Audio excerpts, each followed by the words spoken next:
is nothing to be ashamed of. What did you say? Hey guys, welcome back to the channel. There are literally so many episodes you can watch on George Lopez, and you more than likely see George projecting onto Max and Carmen. It's just the way he operates. Now, in the episode that you guys recommended, No Free Lunch, this is honestly a rare moment. This isn't about education. This is about sending 100 kids and their teachers on a glorified vacation to Florida. But Max really wants to go. This is not just about Max wanting to go on a trip and having to sell chocolates. It's about the teachers and the school making it seem like it's a once-in-a-lifetime educational trip, and George possibly having those street smarts that just helps him see right through it. And dude, let me tell you something. Before I start this video right here, Debbie is one of the most annoying... Sorry, I got out of character there. She is very annoying, and you'll see what I mean. She sounds extremely condescending. I just want to say thank you once again. The support is amazing, guys. I really hope you guys enjoy the content. Like I said, I'm here basically every day. There is a membership that you guys can pay for now if you guys want to watch the videos way in advance. But more on that later this week. Enjoy this video. Let's get on with it. This is how the PTA keeps you here. They know we want cookies, and they hold them till the end of the meeting. The episode basically starts with George and Angie at the PTA meeting. I'm going in, Angie. Cover me. And we get to see possibly one of the funniest characters, and I'm not sure why she disappears, Accident Amy, at this PTA meeting. Amy, what are you doing here? Oh, my little Kimmy goes here now. Oh, I didn't know Accident Amy had a little Accident Kimmy. Which one is she? She's still right there. Hi, Hey. Here's the thing about PTA meetings. When you want to be a PTA parent, just understand that they're always going to have a new activity that they require money for. This is the last weekend of our chocolate bar drive. Now, our kids are so looking forward to going to Florida to watch the space shuttle launch. Anything for the kids, obviously. But unlike me, George is not excited about it in the aspect that he just doesn't want to do these things. Bake sale for books, a walkathon for computers, and what about that silent auction? That was for equipment for the hearing impaired. No one else saw the irony in that. And this is what makes George stand out, because he is willing to be the sore thumb because nobody else wants to speak out. Oh, this is for a good cause. I don't think so. This isn't about education. This is about sending 100 kids and their teachers on a glorified vacation to Florida. But Max really wants to go. But in reality, it's more George versus the fake pressure that they put on you that essentially calls you a bad parent and you don't care if you don't pay. Okay, how many candy bars does he have to sell? 200. 200? How many has he sold? 10. We bought 10! Hey, man, turn around. And when I tell you that this competition is vicious, that it literally goes into the factory. Oh, a candy bar. I already bought some. From who? From me. I mean, it's insane. What's funny about this is Ernie literally falls for it just because Accident Amy is tempting him. Hey, handsome, I'm selling candy. Wanna buy some? Oh, yeah. Ernie's getting the best of both worlds. Attention from a woman and chocolate. Man, member, you member? Your hair smells good. Hey, smell mine too. I'm ocean fresh. Now, unfortunately, they do not end up meeting the quota. Hi, Angie. Hi, George. Hey, Debbie. How's Tyler? Oh, he's terrific. He sold over $1,000 worth of bars. He's a natural salesman. Too bad he wants to be a doctor. You see, the number that the PTA needs parents to hit, at least for the children to sell the candy, is $600 worth. Listen, Debbie, Max wasn't as lucky as Tyler, but he did his best, and we're proud to present you with 120 bucks. And now this is where the most annoying character on this episode, Debbie. No problem. You can just write us a check for the rest. Sell the candy later. You see, Debbie basically treats George as if he's being difficult. I don't want to keep the candy. I want to return the candy. The PTA doesn't want the candy. Well, I don't want the candy either. Then you should have sold it. But in reality, they did their job. They try to sell the candy the way that it was meant to be sold. George, let's just write her a check, okay? Angie, that's 480 bucks on top of what we already bought. They just did not hit the number that they were expecting. Like, dude, they couldn't meet the quote. It's fine. Take whatever they were able to sell and be good with that, or don't. Why are you pressing families into giving you more money? Now, this is why this episode stands out among a lot of them in the first few seasons. It's like George has some different type of behavior. You see, George is not against Max learning. I'm sorry you feel that way. Bye, Angie. Bye, Max. Bye, Debbie.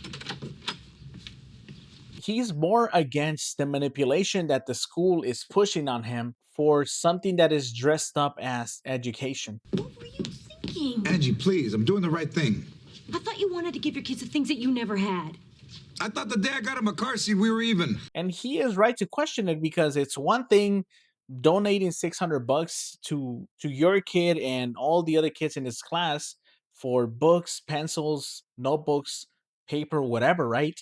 But it's another thing giving $600 to go see a space shuttle launch. Literally not the same thing. Max, look, I try to give you everything I can, son, but sometimes it doesn't work out. They waste money on a lot of other things. Why does mom need a car? She doesn't work. And look, I get it, right? It's a field trip. Why wouldn't you want your kids to have fun? But the way that Debbie comes across is almost humiliating. Now, George and Angie do have a conversation on this. Angie wants to just write the check, but George stands on business as per usual in this whole entire episode. We can deal with this. But what about when the other kids start to make fun of Max because they think he can't afford the trip? Just write the check and we can go to the PTA meeting tonight. Now, of course, Angie is going to be rightfully emotional about this. She doesn't want Max to be the only one that doesn't go, and she manages to convince George to just write a check. I don't want anyone making fun of Max. But this has gotten way out of hand. Not to mention $500 down the drain. And so we finally get to another PTA meeting where Angie is pushing George to just give out the check. When are you going to give her the check? After the meeting, this is nobody else's business. And honestly, George is right. It's nobody's business. He can hand Debbie the check after the PTA meeting is over, but Debbie makes it kind of personal. There were just a few unfortunate families who weren't able to meet their goal. And George, not being a prideful man, decides to stand up and clear his name. I'd like to interrupt now. The chair recognizes Mr. Lopez. The Lopez's can't afford to send their son on the trip, and I have the check right here. But before he hands over the check, he makes a valid point. Now, the reason I wasn't going to give up the check was on principle. This trip is a luxury, not a necessity. Just want everybody to acknowledge that. Well, I guess that all depends on how you define necessity. No. He's basically saying, I may pay for this, but let's stop pretending that this is something necessary. Nobody needs to see a space shuttle launch. Give me the check.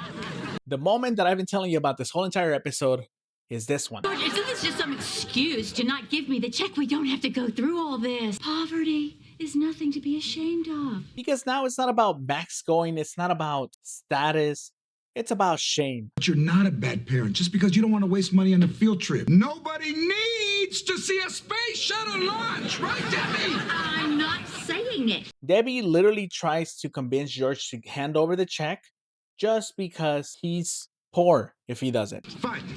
That my kid's not going because I'd rather burn this check than give it to you. Like, dude, I'll be damned if I reward that type of disrespect. Now, George is being George, obviously, but he decides to take one final stand. George, don't do that. George, don't do that. Stop. You have to be very careful with fire. George?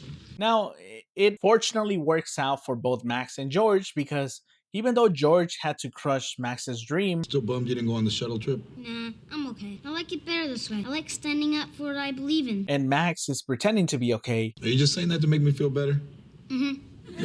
they both get to see that the space shuttle did not get to launch due to difficulties. Hang on, folks. Apparently there's a fuel line situation. It looks like they're scrubbing the launch. They're scrubbing the launch!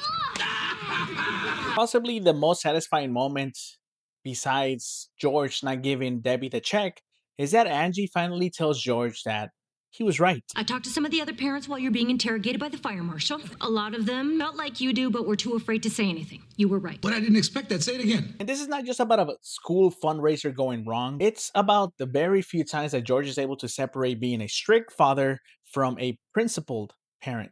Because there's a big difference from telling your kid no just because you're projecting or you're bitter about how things went on when you were young. And there is another difference between you telling your kid no because it's just not the best thing to do. This is why this episode is so satisfying too, because seeing George literally burn the check in front of Debbie, someone that just called him poor, simply because Debbie won't admit that seeing this shuttle launch is optional, is one of the moments that you don't really get to see as much on Lopez. Come on, I don't hear it that often. Let me enjoy it. You were right. Oh. Honestly, nobody needed to see that space shuttle launch. Let's be honest. Okay, guys, if you enjoyed this video, let me know down below. If there's an episode you guys want me to cover, drop it down below as well. I hope you guys had a good day. I will see you on the next one. Goodbye. Oh, Mom, what's the occasion? Hey, is your pen pal getting out of prison? That's not funny. You know he fried last year.